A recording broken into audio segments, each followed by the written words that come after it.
Bakit good sa online freelancing? Una, pwede kang kumita ng goods from very small lang, 15,000 to 150,000 or more.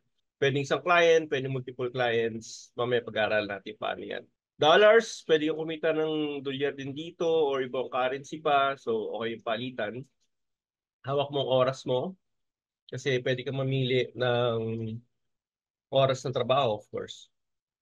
And then, pwede kang mamili ng kliyente din. Okay, hindi ito sa pilitan. Ikaw yung business mo to, so pwede kang mamili na kung sino yung gusto mong makatrabaho. May time ka sa ibang bagay, hindi lang pagtatrabaho.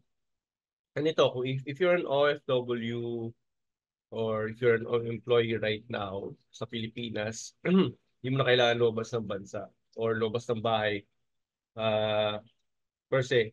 Kasi sa bahay ka na lang talaga kikita ng pera. Okay, so it's a very good option kung sawa ka na sa abroad or sawa ka na sa buhay empleyado at gusto mo kumita na mas malaki.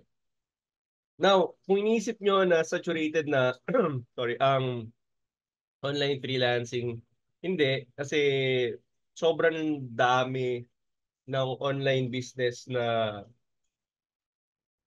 nagsusulputan every minute. Okay, hindi lang every day, every minute marami nagsusulputan. And as long as merong internet, hindi mawawalan ng kliyente. In fact, sa Pilipinas, this is from Dolly, dito galing sa akin. 2% lang ng buong Pilipinas ang kumikita dito. So, isipin nyo, napakakunti pa natin sa kasakali. So, diba, kung tatalong kayo dito, hindi pa talaga siya saturated.